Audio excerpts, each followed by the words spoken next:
Friends, all of you good morning. आज के इस क्लास में मैं आपको बहुत ही इम्पोर्टेंट टॉपिक्स के बारे में बताने वाला हूँ। इस क्लास में आपको समझना है कि what is respiration and types of respiration and what is the function of respiration in my body.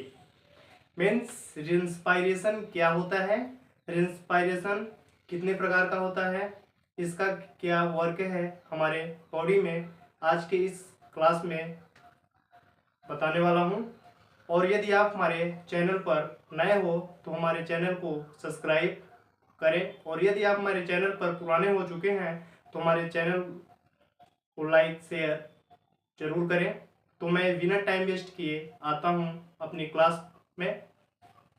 तो हमारा टॉपिक है श्वसन। श्वसन मीन्स सांस लेना। श्वसन का अर्थ होता है यह एक ऑक्सीकरण क्रिया है। ऑक्सीकरण क्रिया इसलिए है क्योंकि ऑक्सीजन से योग करता है, क्योंकि हमारे जो वातावरण है, वायुमंडल है, इसमें ऑक्सीजन उपस्थित है। तो जो हमारे कार्बनिक यौगिक हैं लाइक ग्लूकोज है, ये ऑक्सीजन से क्रिया करता है। तो ऑक्सीजन से क्रिया करने के बाद ये ऊर्जा भी मुक्त करता है, कार्बन डाइऑक्साइड भी मुक्त करता है और जल भी मुक्त करता है। ठीक है, तो ये हमारे कोशिकाओं में होता है। श्वसन कोशिकाओं में होता है और फेफड़ों में भी होता है। तो श्वसन का स्थान दो है। फर्स्टली है हमारे लंग्स में, सेकेंड है हमारे सेलुलर रेस्पिरेशन मीन्स कोशिकीय श्वसन, कोशिकाओं में श्वसन। ठीक है, तो डिफिनीशन को हम नोट कर देते हैं यहाँ पे।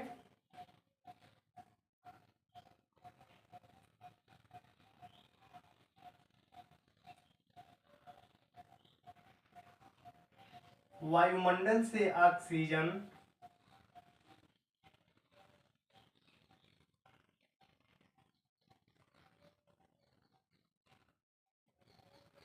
ऑक्सीजन का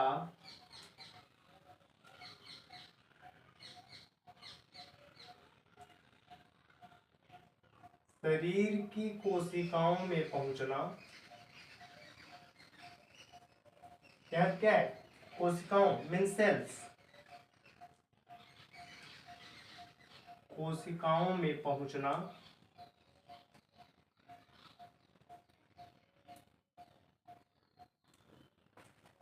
और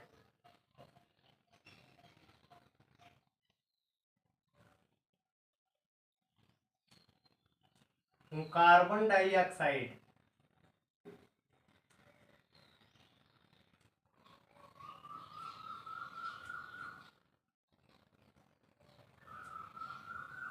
को बाहर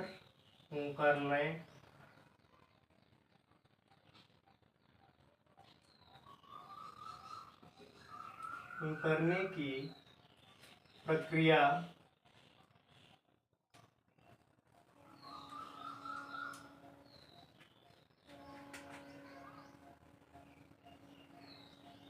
श्वसन कहलाती है।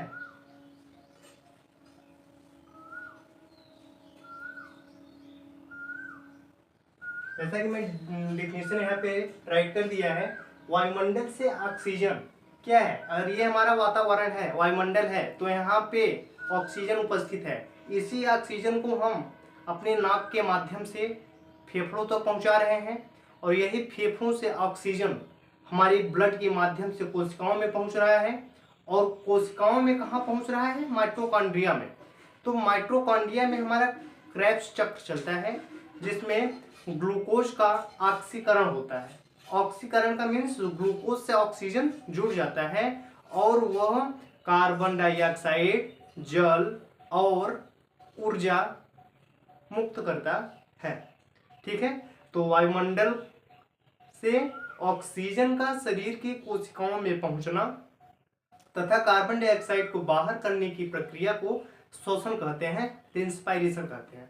अब आते हैं इनके प्रकार पर। तो इनके दो प्रकार होते हैं, इनके मीन्स रेस्पिरेशन के, श्वसन के। There are two kinds of respiration.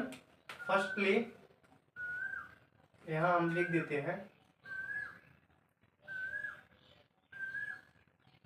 शोषण के प्रकार।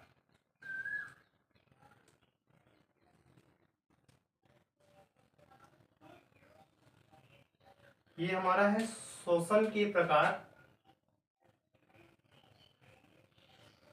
शोषण के प्रकार में फर्स्ट नंबर होता है ऑक्सीशोषण।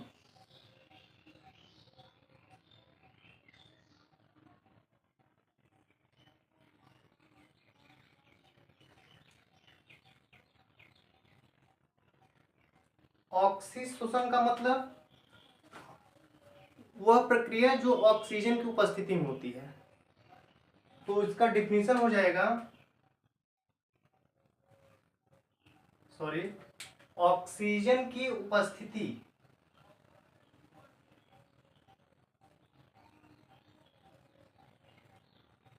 ऑक्सीजन की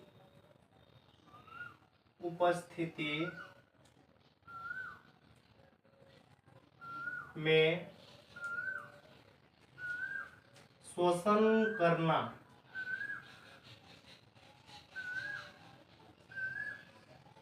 ऑक्सीशोषण कहलाता है।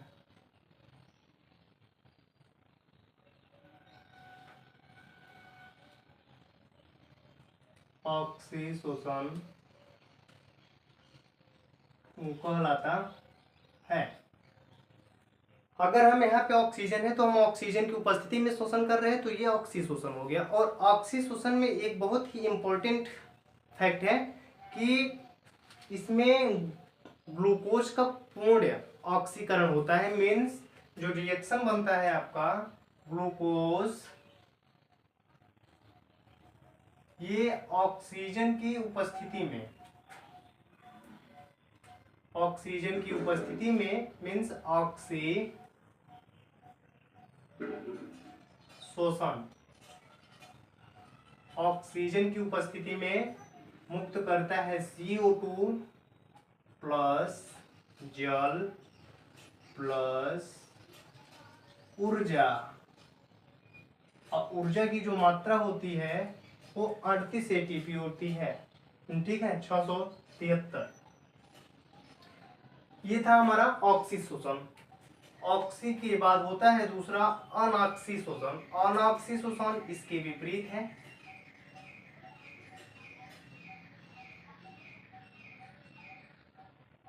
मैं इसमें नोट डाउन भी कर रहा हूं। अनऑक्सीशोषण, ऑक्सीजन की अनुपस्थिति में शोषण करने की क्रिया को हम अनऑक्सीशोषण कहते हैं। एकदम सिंपल इजी वे से मैं आपको डिफिनीशन बता रहा हूं।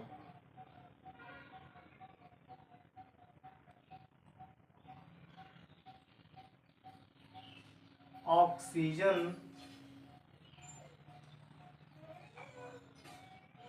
की अनुपस्थिति में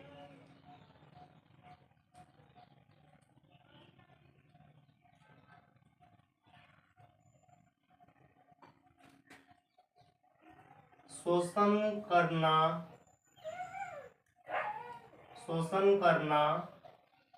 अनऑक्सीशोषण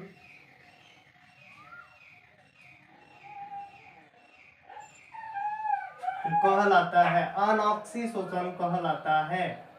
अनऑक्सीशोषण कहलाता है। मीन्स अगर इसमें ग्लूकोज का आंशिक पाचन होता है, मीन्स ये अगर हम ऑक्सीजन की मात्रा कम है तो हमें ग्लूकोज का जो पूर्ण ऑक्सीकरण होता है, पूर्ण ऑक्सीकरण ना होके वो आंशिक पाचन करता है। ठीक है, तो इसके हम रिएक्शन को देख लेते हैं।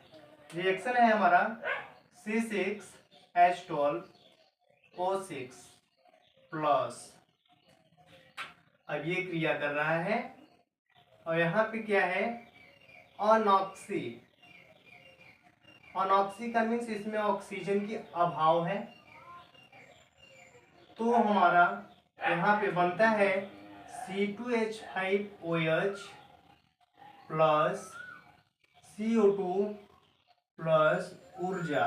ऊर्जा का मतलब 27 किलो कैलोरी ऊर्जा, इसमें था 673 किलो कैलोरी ऊर्जा।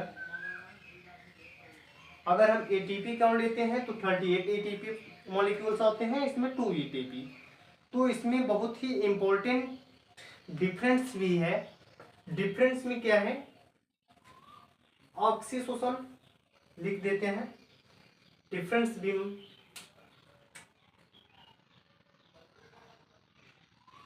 ऑक्सी और अनऑक्सी शोषण में अंतर।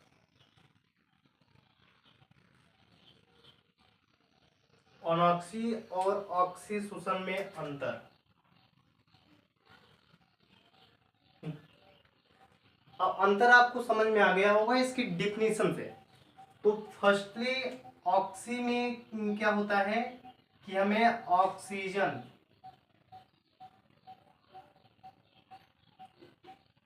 की आवश्यकता होती है,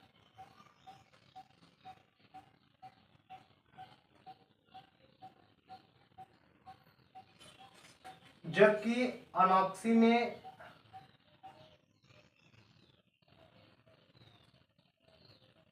अनऑक्सी लिखते हैं डायरेक्ट, अनऑक्सी शोषण में O2 की आवश्यकता नहीं होती।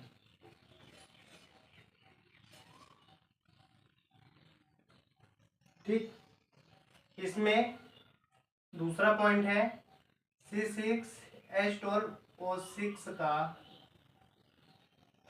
पूर्ण ऑक्सीकरण होता है और इसमें आंशिक, इसमें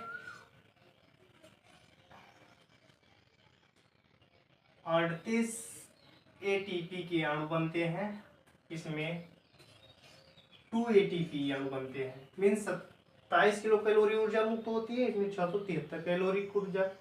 तो क्या होता है कि हमारा जब एटीपी का ग्लूकोज का पूर्ण ऑक्सीडेशन होता है तो हमें 673 किलो कैलोरी ऊर्जा मुक्त होती है, और जब आंशिक होता है तो 27 किलो कैलोरी ऊर्जा। आई होप आपको समझ में आ गया होगा।